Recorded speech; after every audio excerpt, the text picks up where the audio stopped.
É um direito de todas as pessoas. Uma campanha do Gajop. Apoio Fundo Brasil de Direitos Humanos, Fundação Oak, Coordenadoria Ecumênica de Serviço.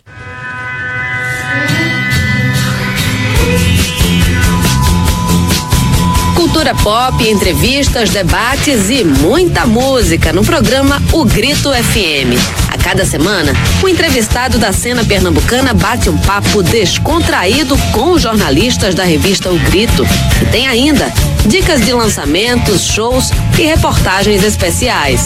Todas as quintas às 8 da noite, aqui na Universitária FM, a sua rádio pública. A Universitária FM apresenta a série especial Moacir Santos, Os Caminhos de um Músico Brasileiro.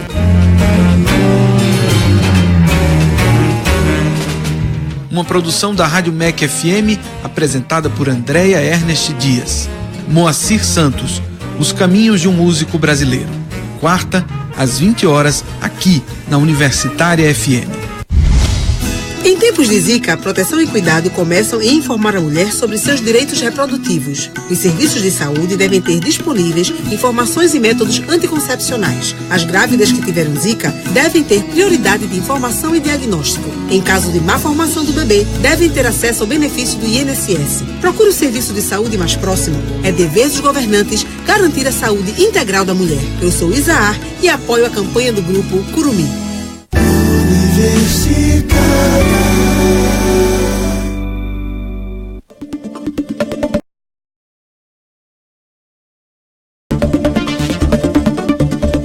Programa Fora da Curva. A gente fala o que a maioria cala.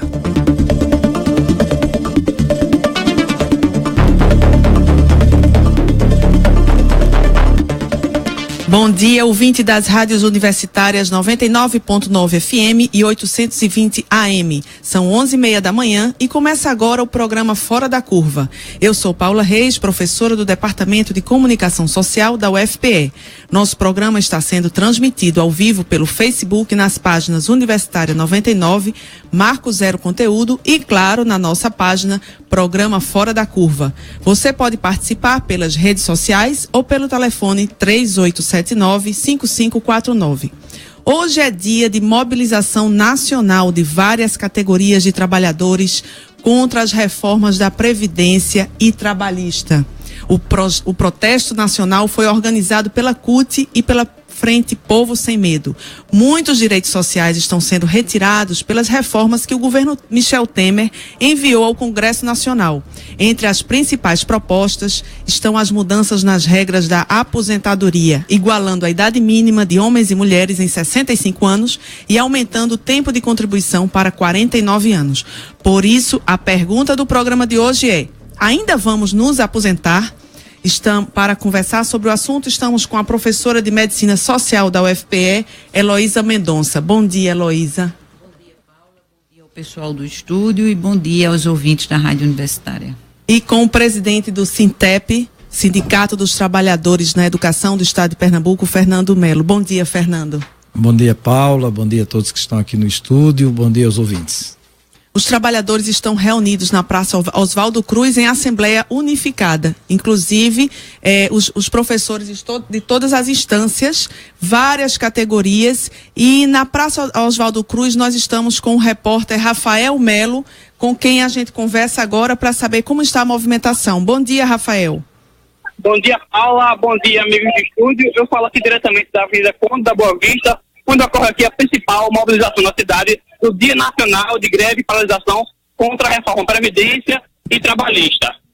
Os servidores já estão reunidos na Praça Oswaldo Cruz desde as 9 da manhã e por volta das 10 horas eles entraram na Avenida Conde da Boa Vista, onde vão até a Avenida Dantas Barreto.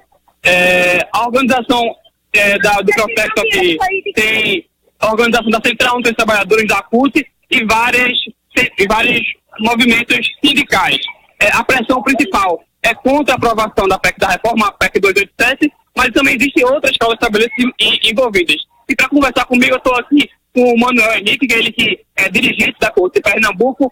E, Manuel, quais as principais críticas aqui da mobilização contra o governo? Bom, como foi dito, nós estamos reunidos aqui desde as 9 horas da manhã com a Assembleia dos Professores e Administrativos numa campanha unificada, e a pauta principal é a reforma da Previdência. Não apenas só a PEC 287 da reforma da Previdência, como também a reforma trabalhista e o projeto de terceirização. Essa é a nossa luta, que estamos aqui hoje travando nesse movimento, mas também construindo, a partir de agora, a nossa greve geral, que tem que acontecer se caso venha a ser aprovado esse pacote de maldade desse governo golpista. Paula, o movimento aqui, ele abrange todo o Brasil, né? Sindicatos de todos os países prometem fazer paralisações em todo o território nacional, e várias categorias estão envolvidas aqui no processo, como a categoria dos bancários, dos transportes, da educação federal, estadual, municipal, pública e privada. Atualmente aqui o processo ele abrange uma boa parte da Avenida Conde da Boa Vista, praticamente mais da metade da avenida está tomada aqui pelo protesto, com os manifestantes com bandeiras, carros de som, apitos, gritos de ordem contra o presidente, e a qualquer momento a gente pode voltar com novas informações aqui da mobilização. Ok, Rafael, obrigada. Heloísa, ainda vamos nos aposentar? Veja, Paula, acho que essa é a questão que a população brasileira deve estar se colocando hoje. Porque, na verdade, com as novas imposições da PEC 287, né, além das pessoas se aposentarem muito mais tardiamente, né, elas vão se aposentar, talvez, em condições de saúde onde a vida digna já não seja possível. Então, isso é de uma enorme gravidade, sobretudo porque as tamanhas desigualdades sociais, sanitárias do Brasil, né, não permitem. Não é possível, né, a gente pensar nessas desigualdades e, ao mesmo tempo, você pensar que as regras sejam iguais para todos, para ricos, pobres e para os despossuídos. Sim, a expectativa de vida difere muito, não é? Em as expectativas vários de vida estados, no Brasil, várias classes sociais.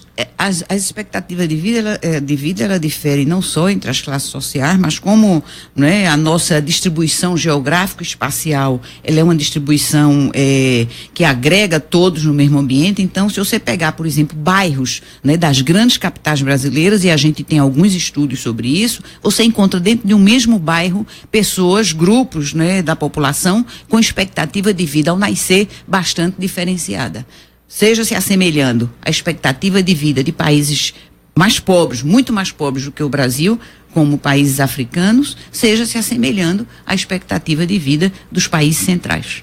Fernando, e para os trabalhadores na educação, essa reforma vai tirar muitos direitos e vai precarizar mais ainda a profissão?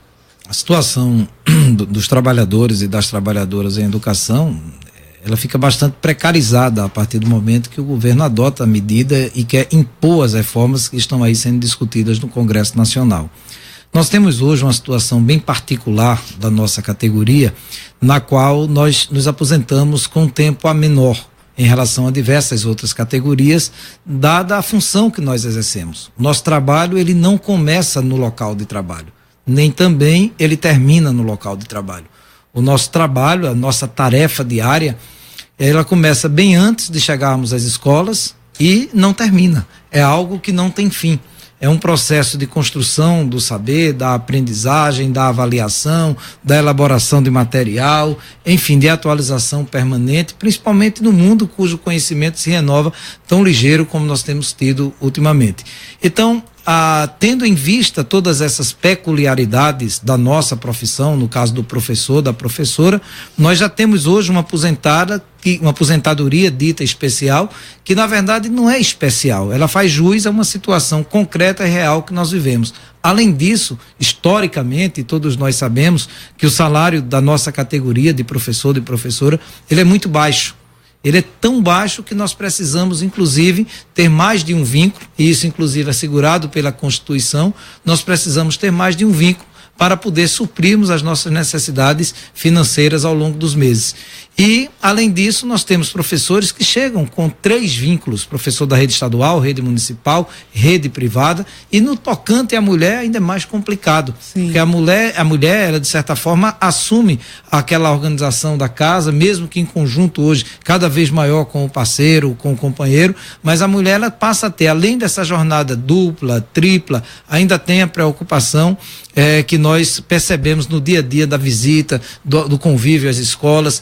Então, as mulheres hoje serão as maiores prejudicadas, e isso tem interferido sobremaneira na reação que a categoria está tendo. Então, hoje nós estamos com uma massa muito grande, pessoas que acordaram para a situação de dificuldades que nós vamos enfrentar caso essa reforma seja aprovada. Acho que tem alguns mitos que o governo está criando, ou algumas falácias, inclusive para igualar, né, a aposentadoria entre homens e mulheres, e tudo isso em função de uma falácia chamada rombo da Previdência. O governo argumenta que há um rombo na Previdência. Nós ouvimos o economista e professor da UEPB, Felipe Reis, que explica como o governo constrói essa ideia. Bom dia. Veja, a Seguridade Social está formada pela saúde, previdência e assistência social. Isso está na Constituição Federal de 1988. O que acontece hoje é que o governo atual está empenhado em mostrar que há um déficit na previdência. Faz uma contabilidade seletiva das contas para construir esse déficit. Por um lado, o governo desconsidera algumas fontes das receitas da previdência, como os recursos provenientes das aplicações financeiras feitas pelos órgãos que compõem a Seguridade Social, e usa a chamada DRU, que é a desvinculação das receitas da União, para retirar mais dinheiro que iria para a Previdência. Veja, não sei se vocês se lembram, mas no ano passado o governo conseguiu aumentar a DRU de 20% para 30%, ou seja, ele consegue retirar um pouco mais de dinheiro que iria para a Previdência. E por outro, inclui no lado das despesas algumas despesas que não são da Seguridade Social, que não estão previstas como despesas na nossa Constituição, como é o caso das aposentadorias de servidores e dos militares. Então, como a decisão política, que aumenta o lado das despesas e reduz o lado das receitas, obviamente, se constrói esse déficit. A Associação Nacional dos Auditores Fiscais da Receita Federal tem um relatório muito bem escrito lá no site deles, no site da Anfip. Qualquer pessoa pode acessar e dar uma olhada. Eles explicam bem e vejam que é uma fonte bastante importante, que é a Associação Nacional dos Auditores Fiscais. O professor também explica o mercado de planos de saúde, que na verdade está por trás da reforma da Previdência. Como o assunto é muito técnico, fica difícil de tratar em poucas palavras e explicar como é que o governo tem modelado, tem construído esse déficit da Previdência Social. Mas veja que construir esse déficit faz parte de um grande projeto neoliberal de Estado mínimo, que esse governo tem levado à frente. O setor privado de bancos e de seguradoras estão apostando todas as fichas para que a Previdência Pública seja desacreditada, porque assim poderá avançar no mercado de venda de planos de aposentadoria privada. Lembrem-se que no governo Lula, este setor teve uma grande vitória quando foi estabelecido o limite da aposentadoria do INSS.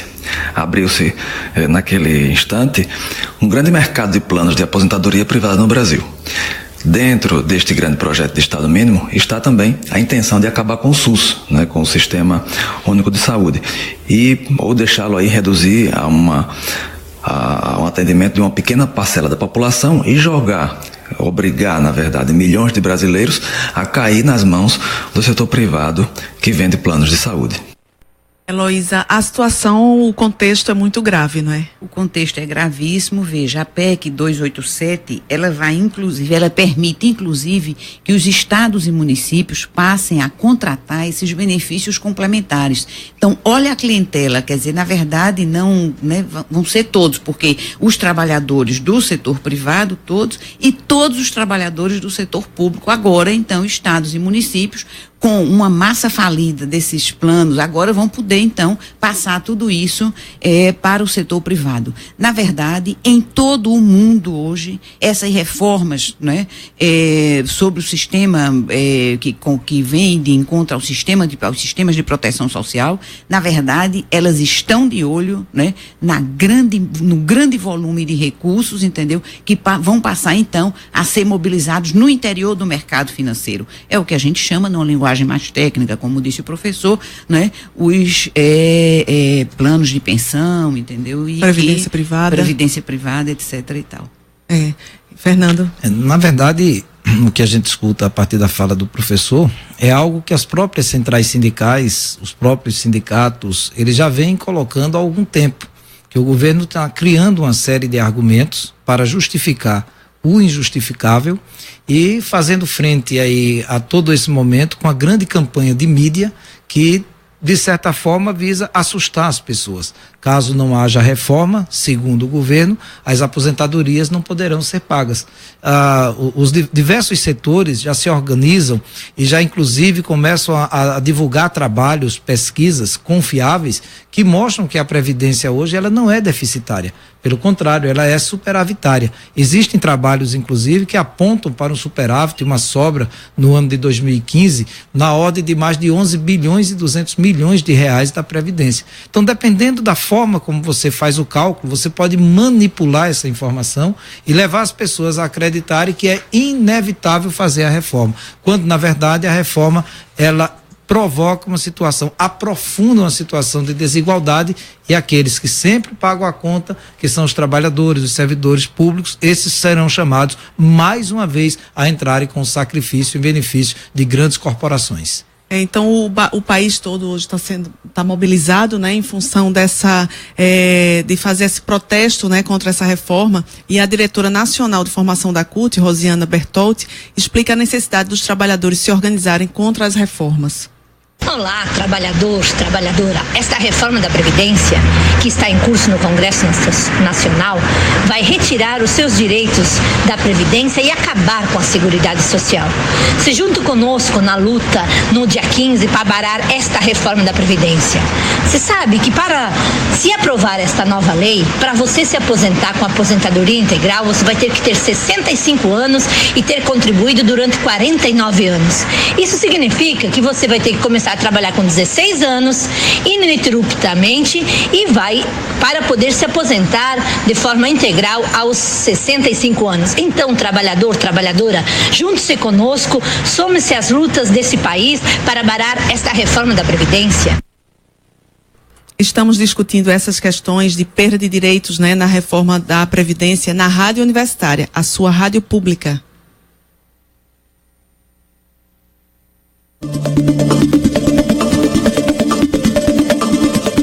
Fora da Curva, jornalismo, crítica e diversidade.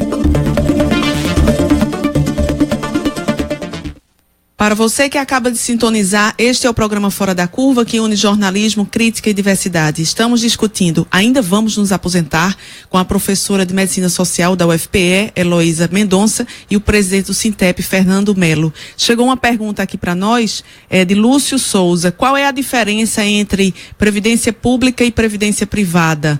O valor recebido é equivalente? Quais os problemas da aposentadoria privada?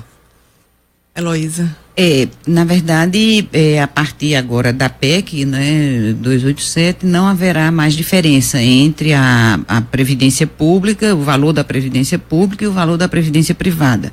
Todos os servidores que estão entrando agora, né, fazendo esses concursos mais recentes, eles então, quando se aposentarem, eles terão a aposentadoria no mesmo valor da previdência privada e caso pretendam, né, perceber um salário, uma aposentadoria maior do que essa, eles deverão desde agora, né, passar a contribuir então para uma previdência privada, no caso dos servidores públicos federais, para o FUNPRESP, enfim, o que seja. Na verdade, a PEC 287, ela articula uma grande rede de interesses, né, em torno dessa massa, desse volume de recursos.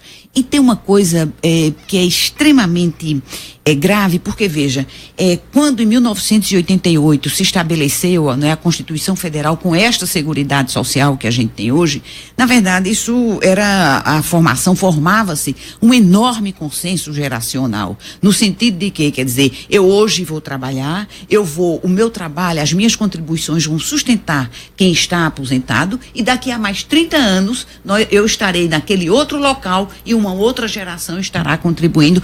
Isso é o princípio que sustenta a Seguridade em todos os países do mundo. Na verdade, o que vai acontecer com a reforma, o que provavelmente vai acontecer, é que vai haver um esfacelamento, né, desse ponto de vista, porque agora, quando o mercado privado entrar e o valor das aposentadorias do setor público passarem a ser valores tão baixos, entendeu? Quer dizer, esses valores, a tendência é que esses valores que vêm desde 88, eles vão então se diluindo, entendeu?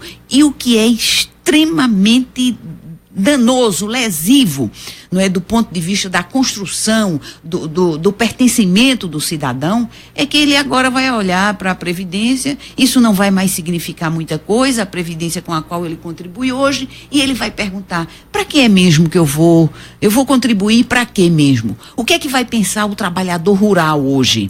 Não é? Que agora vai ter que fazer uma contribuição regular e sistemática, não é? Quando ele às vezes enfrenta problemas de safra periódicas, porque ele agora não vai ter mais direito àquela aposentadoria do trabalhador. Quer dizer, você já está falando do nível mais avançado de destruição, que é a destruição da própria esperança. Do pertencimento de ter cidadão, acesso a esse direito. De ter acesso a um bem, a proteção que social. pertence a ele. Pois é, e o governo, ou desgoverno, se quisermos, né?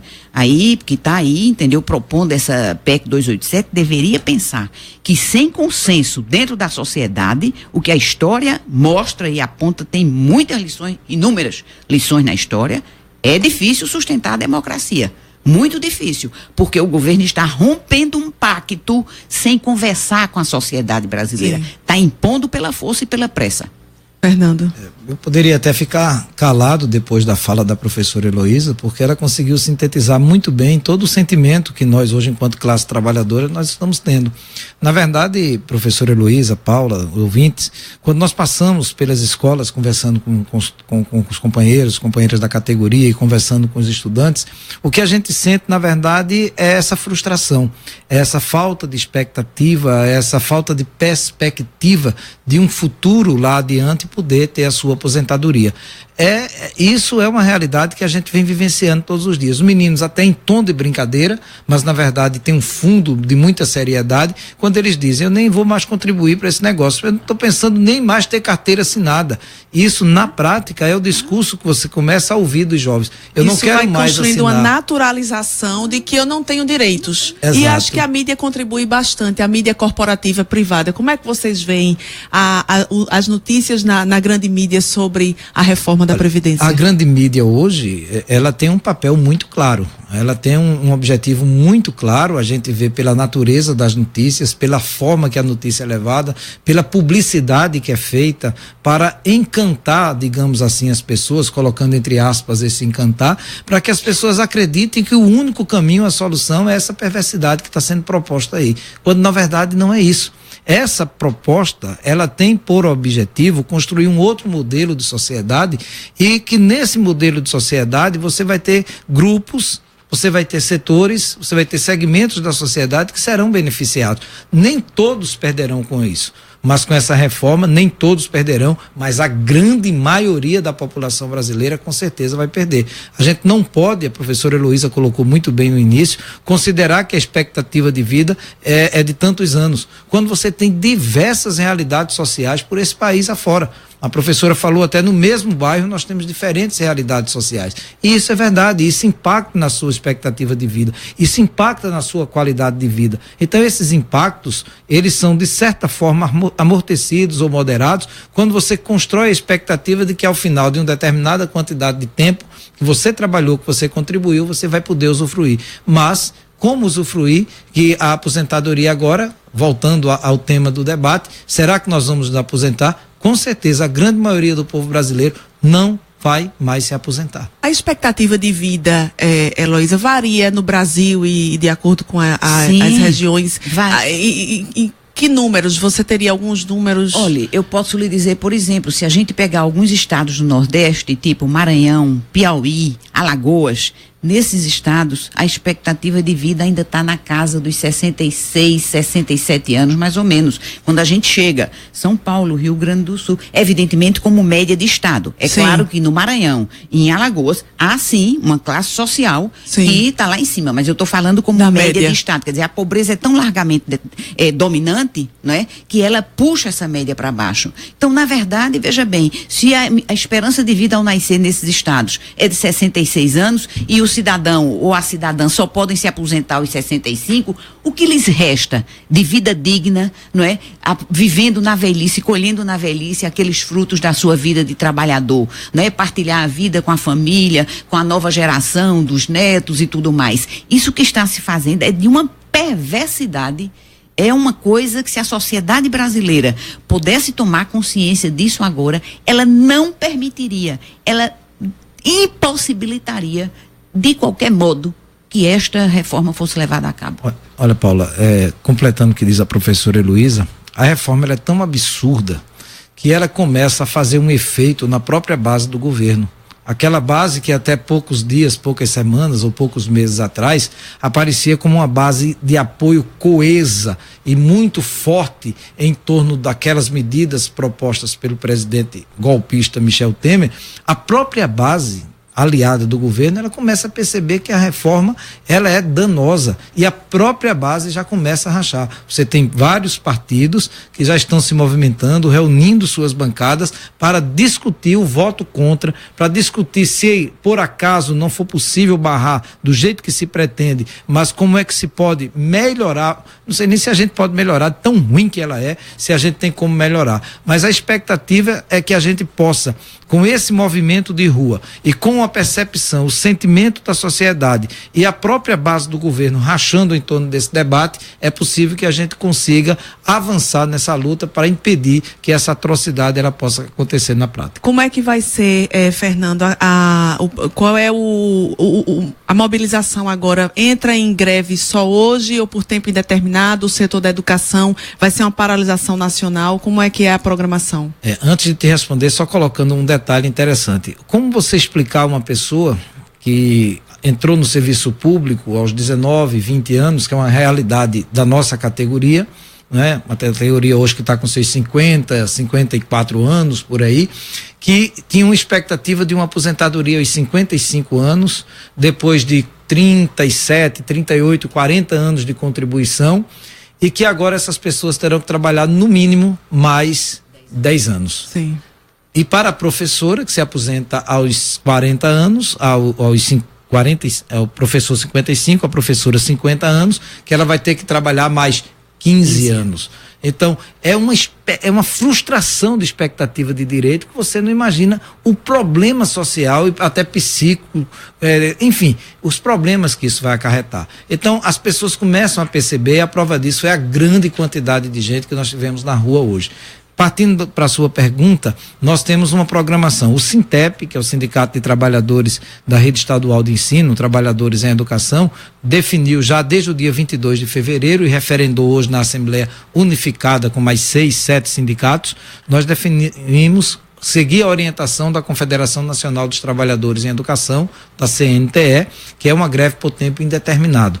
Então, os Sintep, os trabalhadores em educação da Rede Estadual de Ensino, estão em greve por tempo indeterminado. A partir de hoje. A partir de hoje, contra a reforma da Previdência e em defesa do piso salarial nacional profissional dos professores e professoras, que não está sendo cumprido pela grande maioria dos estados e não está sendo cumprido também pela grande maioria dos municípios, e que determina reajuste a partir de 1º de janeiro de cada ano, e esse ano no percentual de 7,64%. Então, a nossa luta é em defesa do piso e contra a reforma da Previdência. O Sintep está em greve, tem uma atividade programada, também uma atividade conjunta com demais sindicatos da educação e fora da educação, para a próxima sexta-feira, 14 horas, com concentração na Praça do Derby. Nós vamos fazer a inauguração da colônia de férias dos aposentados e das aposentadas de Temer, que nada mais é, em simbolismo, a inauguração de um cemitério com marcha fúnebre, enfim, performance de grupos teatrais populares, para de forma lúdica levar essa questão para a sociedade. E na segunda-feira nós faremos uma nova assembleia a partir das 14 horas no Teatro Boa Vista para avaliar o contexto e a partir daí definir os encaminhamentos. A ouvinte Érica Pimenta afirma nas redes sociais: é o fim da Previdência Social. E aí a gente vai se encaminhando para o final do programa, e eu queria que vocês tentassem explicar para os ouvintes e aqueles que pensam, como eu estava ouvindo agora, vindo para cá, para a rádio, outro radialista, isso é um absurdo, deixar as crianças sem aula, a gente sabe que tem todo esse discurso da mídia privada, não é? É bom que a gente tenha uma mídia pública e que a gente pode colocar as questões de interesse do cidadão, realmente. Então, eu peço só que vocês finalizem um minutinho, dando esse recado final. Como sensibilizar essas pessoas e mostrar a importância dessa luta? A mídia privada deveria estar muito preocupada em mostrar para a sociedade que dentro da PEC 287 o governo está ampliando a idade de possível aposentadoria de uma coisa que se chama um instrumento da política de assistência social, que se chama Bolsa de Prestação Continuada. Essa bolsa é dada aos idosos maiores de 65 anos hoje e é dada também em famílias onde você tem pessoas com invalidez que não podem trabalhar. A PEC está ampliando para 70 anos a possibilidade do acesso para esses grupos que já são grupos extremamente vulnerabilizados. Então era isso que a mídia devia estar procurando dizer e informar a sociedade, para que a sociedade tivesse clareza, não é, da gravidade do momento que a gente está vivendo. Obrigada, Heloísa. Fernando? Eu acredito que o que pode levar ao esclarecimento à sociedade é o debate. Essa discussão que nós estamos fazendo nas escolas, discussão que estamos fazendo na todo espaço público que nós conseguimos através da própria imprensa. Enfim, é o debate, é levar as pessoas precisam conhecer, entender o que é que significa essa reforma, para, conhecendo o tamanho do problema, a gente poder unir forças e enfrentar essa questão da reforma da Previdência. E o programa Fora da Curva vai ficando por aqui. A gente agradece a presença da professora de Medicina Social da UFPE, Heloísa Mendonça, e do presidente do Sintep, Fernando Melo. O programa Fora da Curva é realizado a cada dia da semana por um grupo diferente, mas bem afinado. A diversidade aqui começa desde a produção do programa. A produção hoje foi da nossa equipe, composta por mim, Paula Reis, Laércio Portela, da Marco Zero, e Rosa Sampaio, do Centro de Cultura Luiz Freire. Os trabalhos técnicos foram de Marco Antônio, Felipe Peixoto e Iveson Henrique. Você pode enviar sugestão de pauta e comentários para o e-mail programaforadacurva@gmail.com. O Programa Fora da Curva é uma realização do Departamento de Comunicação Social da UFPE, com o apoio do Núcleo de Rádio e TV Universitárias e do Departamento de Sociologia, em parceria com Marco Zero Conteúdo, Centro de Cultura Luiz Freire, Centro das Mulheres do Cabo, Centro Sabiá, Terral Coletivo de Comunicação Popular e Mirim Brasil. Este foi o programa do dia 15 de março de 2017. Lembramos que a equipe de hoje vai estar de volta na próxima quarta-feira. E amanhã você fica com a apresentação de Eduarda Rocha, discutindo o tema O Petróleo Ainda é Nosso. Este programa fica disponível na página do facebook.com, Programa Fora da Curva. Fora da Curva, seu programa de jornalismo, crítica e diversidade. A gente fala o que a maioria cala. Boa tarde. Fora da Curva. A gente fala o que a maioria cala.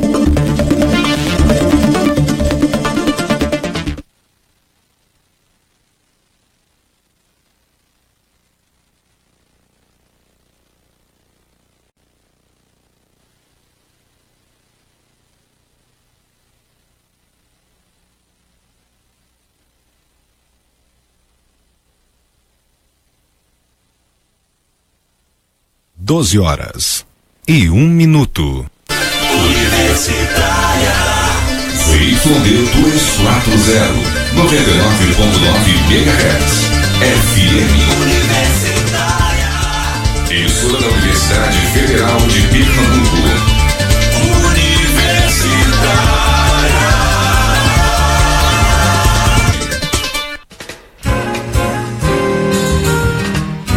A Universitária FM apresenta a série especial Moacir Santos, Os Caminhos de um Músico Brasileiro.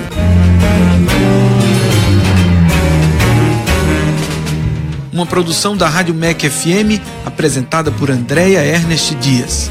Moacir Santos, Os Caminhos de um Músico Brasileiro. Quarta, às 20 horas, aqui na Universitária FM. Sábado e domingo às 4 da tarde, os ritmos pernambucanos estão no ar com o tema é Frevo. Produção e apresentação de Hugo Martins. Universitária FM, valorizando as tradições culturais. Universitária FM 99.9.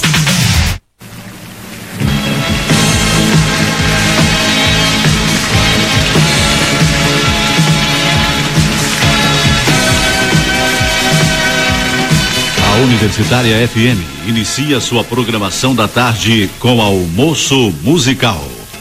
Boa tarde, ouvinte do Almoço Musical, que está começando agora, trazendo para você Nostalgia Volume 3.